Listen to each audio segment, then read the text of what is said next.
So we're talking to Mr. Howard Hewett. Welcome to Fairfield. First of all, we appreciate you. It's growing. It's growing. How you been? What you been up to lately? It's working, man. It's basically a lot of shows, personal appearances through the year, and that's about 8-9 years ago. I told my manager I was, the whole recording situation was kind of crazy, so I said I just want to get back into, my personal appearances and stuff.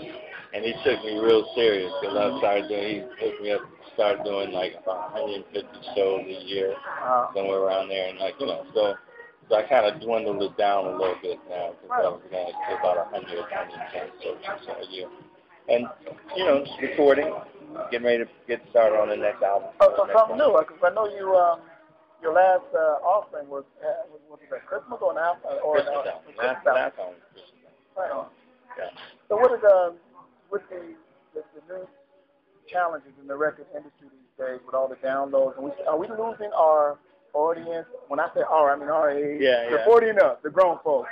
Where do you think we're going with that, and how are you surviving in terms of that change? Well, I think that everybody has to deal with change. I mean, we've always been changing all the time. I mean, we went from 8 tracks to cassette to, and then sooner or later everybody conformed to what was happening. The new situation as far as internet and downloads and all that, the way I look at it is that it really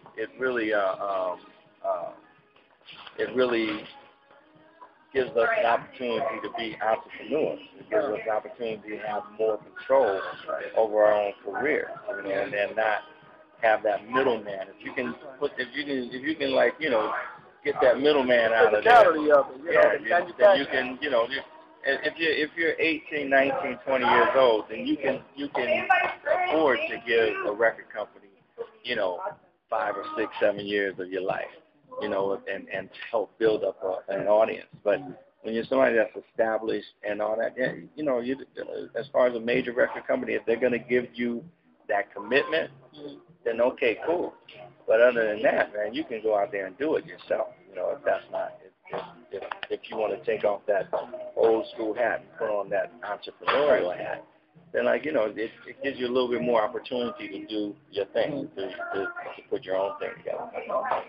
Well, what do you think the music itself is going? The soul, today's artist, you're one of that come from that school of soul, the real soul that we long for and we don't really see as much.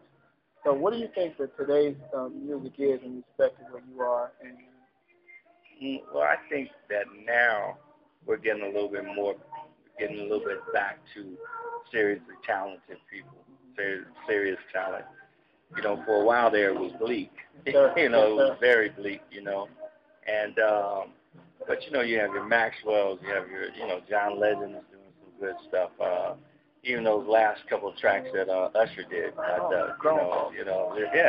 So, There Goes My Baby and Making Love Through the Night. That was a great song. And but we're coming back to that, and I believe that now, even younger folks, as far as like 24, 25, 26, 27 years old, they're wanting a little bit more quality stuff also. So as long as everybody stays real, we should be all right. It's not gonna go away. Okay. No, hopefully not. Somebody told me one time R&B stood for replaced by. Wow. So which is really a bad thing. It's really terrible. And that leads me something up. Tina Marie said something interesting about this neo soul type of thing. Mm-hmm. What's new about it? Is it new soul? What is that? No, it's not. It's the same old. It's the same thing. It's just some. That's why I don't think the whole neo soul moniker thing, whatever, stuck that long, because it's just R&B. It's just soul. Like Erykah Badu's, it's soul. Jill Scott, she's soul. Maxwell's soul.